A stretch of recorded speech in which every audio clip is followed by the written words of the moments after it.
Our hero, Holden Caulfield, is recuperating in a sanatorium in California. It's a long way from his home in Manhattan, but it's okay. Holden's brother, DB, works in Hollywood as a writer and visits him all the time. Holden's ready to tell us how he got sick and ended up here. It all happened the previous Christmas in December 1949. We begin in Pennsylvania on the day Holden left Pencey Prep. He was getting kicked out anyway for failing everything except English. Holden hated that school. It was full of crooks and phonies. He remembers there was a big football game on that day. He'd also just been shunned by his fencing team for leaving their equipment on the subway. It was just before the Christmas break, and Holden had to go visit his history teacher, Mr. Spencer, to say goodbye. Hey team, just a reminder, if you like this video, please hit the subscribe button and ring the notification bell. It really helps the channel out, and our next upload could be on something taught in your next class. Thanks, and back to the video. But sitting with Mr. Spencer was depressing. The old man had a bad cold and just sat there grilling Holden about his future.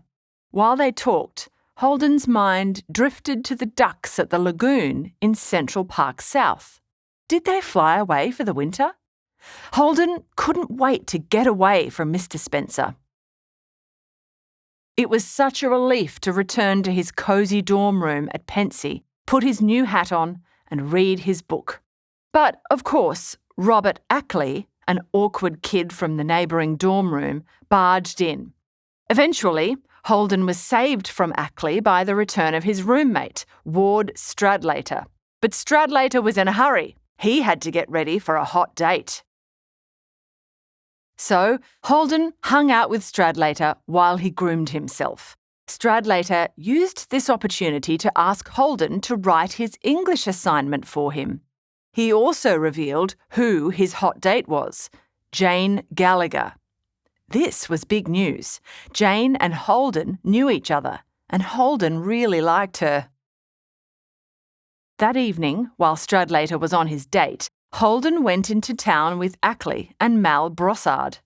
When he returned, he wrote the composition for Stradlater. It was a detailed description of a prized possession, his little brother Ali's baseball mitt. Ali had died of leukemia 3 years prior, at age 11. Holden was 13 at the time and remembers smashing windows out of grief and rage.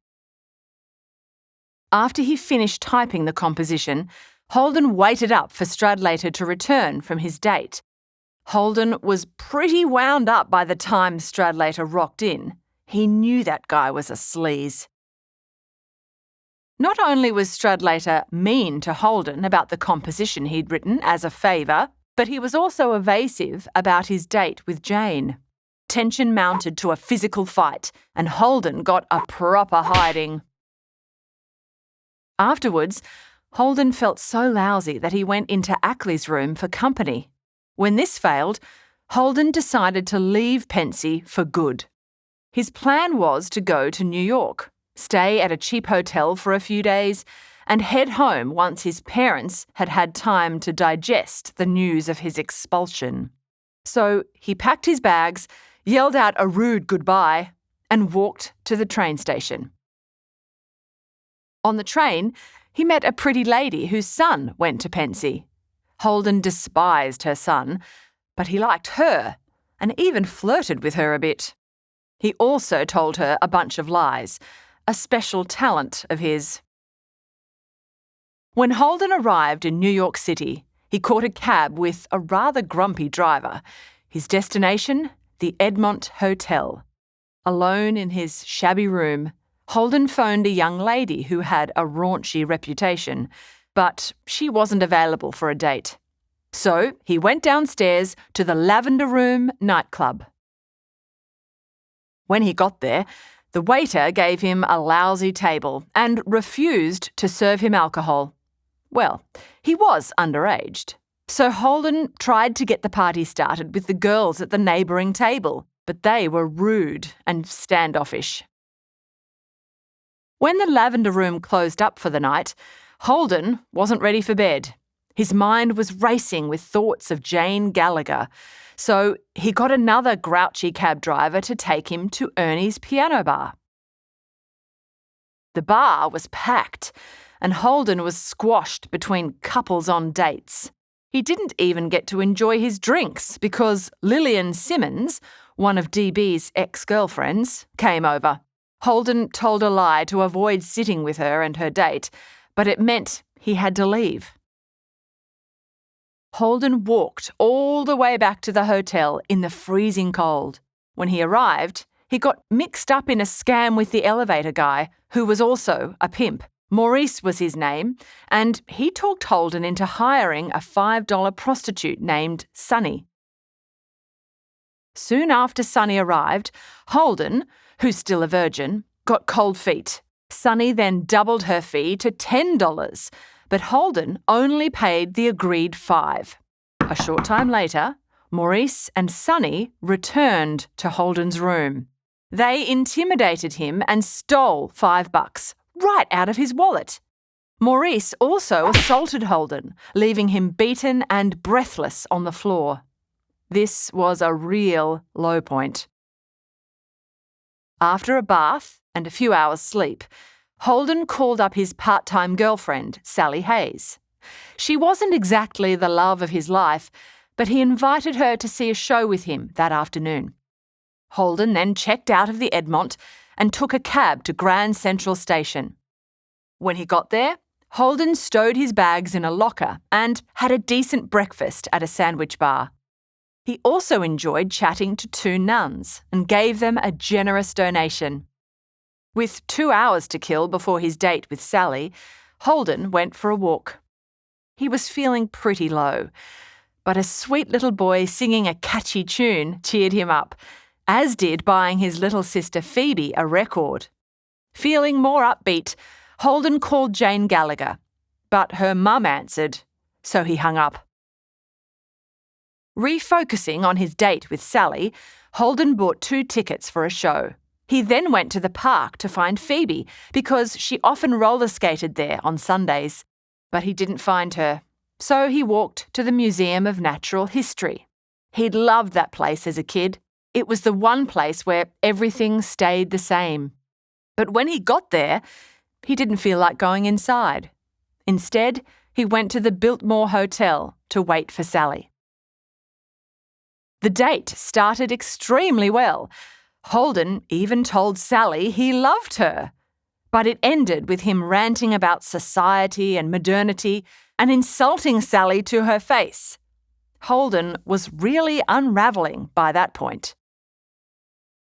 With few options left and a long night ahead, Holden tried to call Jane again, but it rung out. So he arranged to meet up with a former schoolmate from Elkton Hills. His name was Carl Luce. Holden didn't like him much, but he was highly intelligent. In the meantime, Holden went to see a movie. The pre-movie stage show was cheesy and reminded him of happier times with Allie.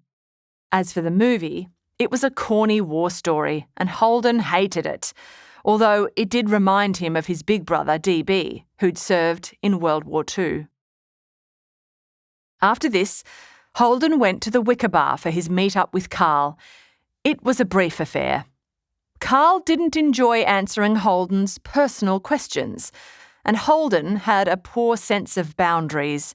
Before he left, Carl advised Holden to see a psychologist for some therapy.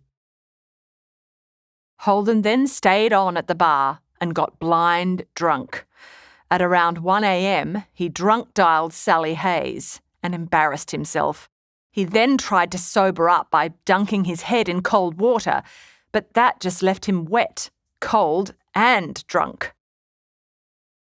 By the time he left the Wicker Bar, Holden was severely depressed. Things got worse when he dropped the record he'd bought for Phoebe. With nowhere to go, he walked over to the park to see if the ducks were there. They weren't, but he almost fell into the lagoon looking for them. Holden was now alone, broke, depressed, freezing, and convinced he would die from pneumonia. So he walked home to see Phoebe one last time.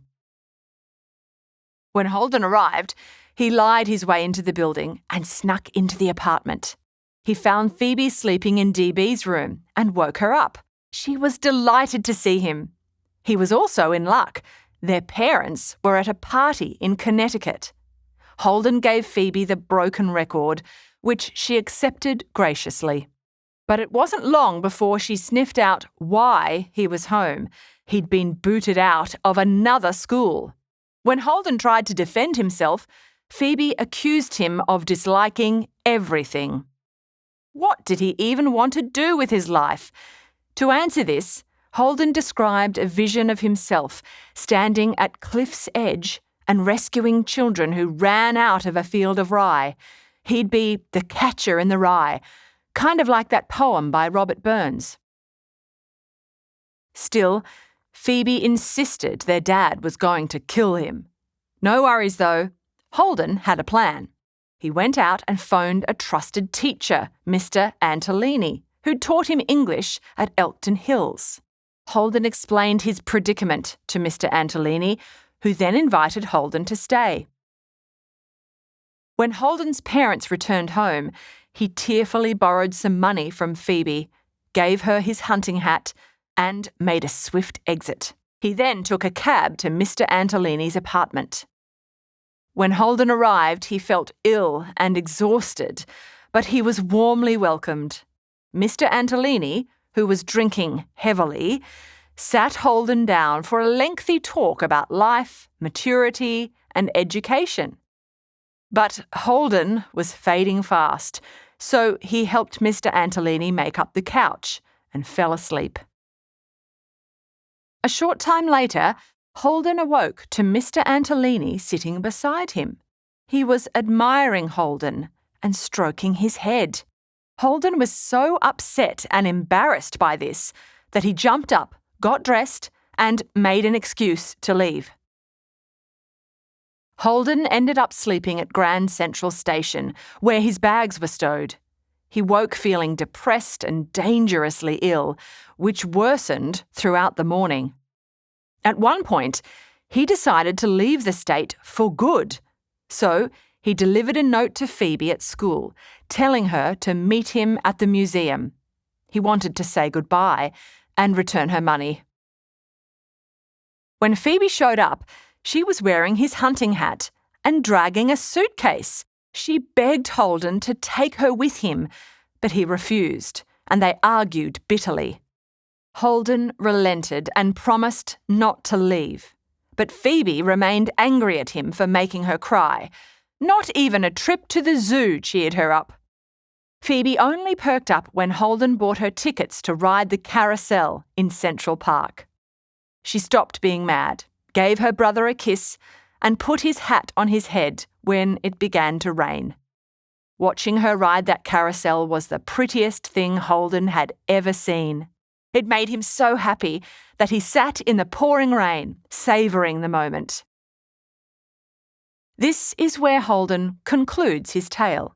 Soon he'll be well enough to go home and prepare for a new school. He's not sure what to say about his ordeal, other than the fact that he misses everyone he mentioned. Stories do that to you. You always get attached to the people in them. Holden's sure you can relate.